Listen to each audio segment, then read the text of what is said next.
Jordan with it. And Bosch picks him up defensively. And here's Barnes for three. That's good. No shortage of drama here early on. Well, neither team can grasp control of this thing. I mean, both teams trying to get a hold of it. What do you think, Steve? Well, yeah, 8 lead changes already. I mean, that's a big number this early in the game. So we're in for a treat tonight. This is a competitive matchup. And Miami has possession. Chalmers dishes to Bosch. And the basket good. Bosch has got the game tied up here for the Heat. Intelligent passing there to make that hoop possible. And the Clippers decide to take their first timeout here. You know, people look at Mario Chalmers and say he might not be your typical point guard. He's not a big-time penetrator or playmaker, but he's a good fit for the Heat with his active defense and spot-up shooting from long range. I think it's a hand-in-glove fit, actually.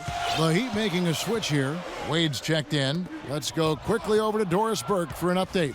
Well, guys, I was able to listen in on what Eric Spoelstra was going over with his team in that last huddle. Offensively, he wants them to work the ball around more than they have been. He told his guys they've rushed things far too much at that end of the court, and it's leading to sloppy possessions. His second message was centered on getting back quickly on defense and slowing down their opponent's transition game. Well, Coach not wasting any time in tweaking the game plan. We'll see if it makes a difference as we approach halftime, Kevin. Thanks again, Doris. And Chalmers, a three-time All-American and NCAA champion his junior season at Kansas, received the Most Outstanding Player Award for that 2008 tournament. Hit what was probably the biggest shot in Kansas history, the three-pointer that sent that game against Memphis into overtime that allowed the Jayhawks to go on and win that national championship. About 3 minutes played so far in the second quarter. Griffin on the double team. And Chalmers kicks to Wade. You know, one reason they're on top right now is that they haven't done a whole lot of what just happened there. Only a couple times have they given the ball away. Bosch against Jordan. And the Clippers miss again. More good work on the glass there. When it's all said and done, I think rebounding might well tell the story in this one. And that should tilt things toward them. I mean, they've been winning that battle. Another good pass, and their offensive execution has been impressive, to say the least. The last 4 field goals have been assisted. Yeah, passing has kept the defense off balance, but to get assists, you got to make the shots. They get the rebound. Kicks it out to Crawford. Another shot, and a foul on the shot. He'll go to the stripe for 2. Mario Chalmers picks one up. A moment now to look at the all-time list for blocks in a season. 7'4" Mark Eaton with 5.5 blocks a game. Wow. that is a ridiculous number, Kevin. Eaton was a 2-time Defensive Player of the Year. Just a 4th-round pick out of UCLA back in 1982. Tell you what, he sure panned out for the Jazz. You know, this is an interesting little factoid, fellas. Jamal Crawford is the all-time career leader in 4-point plays. That's where you get fouled and make the three. There must be an art to it. If there is, he's the master artist. Anderson, he's checked in for Udonis Haslem.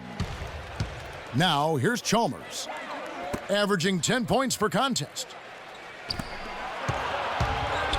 LeBron outside. Feeds to Wade. Kicks to Anderson. That falls. Nice feed that time from Dwayne Wade.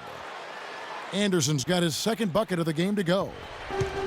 And Clark, you mentioned those 4-point plays. That may be harder to pull off now with the Reggie Miller rule. Officials will call an offensive foul if you kick out your leg on the shot. World B. Free used to do it all the time and hits the defender. Yeah, that's how Jamal Crawford got a lot of those 4-point plays early in his career, but there's a reason that he's able to convert those, and it's because he can create his own shot off the dribble from the 3-point line. And so a lot of times defenders are lunging at him because they put on their heels defensively because of his work off the dribble. That's a good explanation. He doesn't need to fade away on that move. He can go straight up, make it an easier shot. Wade passes to James. He kicks it to Chalmers. Takes the 3, and it's good. Chalmers has got 5. Yeah, something that makes him hard to defend is his ability to receive a pass and get off an accurate shot in one quick, fluid motion. So you better beware of where he is on the floor at all times. One of the premier catch-and-shoot guys in the league, Steve. There's no question about it. There's 1:40 left in the first half, and the officials call the foul, reaching out and committing the intentional foul here, and his teammates are baffled. Yeah, everybody's kind of looking at him like, what are you doing? I mean, I think he just lost track of the situation. Here's what Miami's going with right now. Rashard Lewis, he's checked in for Bosch. James Jones comes in for LeBron. And Cole subbed in for Mario Chalmers. Here's Paul. No luck. Nice D from Cole. And here are the Heat. They're on a 13-5 run here. Jones with it. Guarded now by Barnes. Here's Cole. The shot's good on the assist by Wade. Wade's got 3 assists tonight. It seems that every pass they make is leading to a score here. I mean, that's just exquisite ball movement. Yeah, they're making the right play, they're working together, and they're just looking for the best shot they can every possession. Miami leading by 9. Passes it to Lewis. Some nice ball movement here by the Heat. They get it back. Los Angeles has gone 1 of 6 from three-point land in the second quarter. Less than 20%, but they've continued to let them fly. Now here's Barnes, averaging 10 points per contest. Outside Collison, stolen by Anderson. About 7 seconds separating the shot and game clocks. On the wing, Jones, wide open, and misses it off the right side of the rim. And Los Angeles guys shooting 33% in the second quarter. The offense has looked crossed up and confused at times. Terrific job that time defending at the rim. I mean, it's not an easy task stopping that fella when he's headed to the bucket like that. Good job. That is some real serious dime dropping there. Exquisite assist. Collison for 3. Can't get it to go. The clock runs out, and we're heading to halftime. Heat lead by 11. And now let's catch up with Doris Burke, who's standing by on the sideline. Doris? Well, I'm with Eric Spoelstra, and obviously, Coach, some great work tonight on the defensive side of the ball. How does the team's defense play into your offense? It just energizes us. We have an ignitable group, and that's how we play. So we have to continue to stay the course and try to keep them off the two-point line as best as we can. Eric, thank you. Kevin, over to you. Thank you, Doris, and we'll be back for the third quarter of action following halftime. And now, brought to you by Sprint. From the 2K Sports Studios, welcome. The season is in its final stages. Let's look back at today's action so far. Miami up on top against the Clippers at Staples Center. With their winning streak, this team is playing with a whole lot of confidence right now. Dwayne Wade on cruise control in this one against this Los Angeles defense. At the break, 7 points and is up to his usual tricks, dropping a lot of dimes all over the court. And doing their best to stay alive, the Los Angeles Clippers. Awful free throw shooting has been a major thorn in their side. It's been ugly. Darren Collison has been coming up big for them. He's knocked down more of his shots in the first half. Don't discount how important he's been. The one game that is still going on in the NBA, let's get to it. Real scores, real stats from the real NBA. Out at AT&T Center, the Spurs have the lead against Portland. That one just halfway through the first. And let's give a nod to the players and coaches from around the league who were this month's award winners. Carmelo Anthony picked up the award in the East, and in the West, Stephen Curry. You can't take for granted just how stellar he's been, and boy, he's got everybody's attention now, especially after his game against the Trailblazers. And Carmelo Anthony has been absolutely vital to his team as well. And among his impressive showings, a gem of a game in their win against the Raptors. The Sprint Halftime Report, presented by Sprint. Welcome back, everybody. Third quarter just about to get going here in what has been so far a runaway game. Dwayne Wade really has his fingerprints all over this one. Well, he's seen the court so well tonight. He's made some phenomenal passes here in the game so far in that first half. You know, some folks say he's not a playmaker, but he's dispelling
All of that nonsense. Clippers trail by 11. On the floor for Miami, at the forward spots, James and Haslam, Chalmers and D. Wade, and it's Bosh in at the pivot spot, manning the middle. Well, Hedo Turkoglu is in the final season of his contract, and last season endured a suspension for performance-enhancing substances and really never found any kind of rhythm in his season. We'll see if he's able to bounce back this year. The three from Chalmers, good, and the assist goes to LeBron. James has got 3 assists in the game. The Clippers shooting under 40% all in all for the game. Paul against Wade. Paul right side. There's the 3. And James pulls it down. James has got 5 rebounds tonight.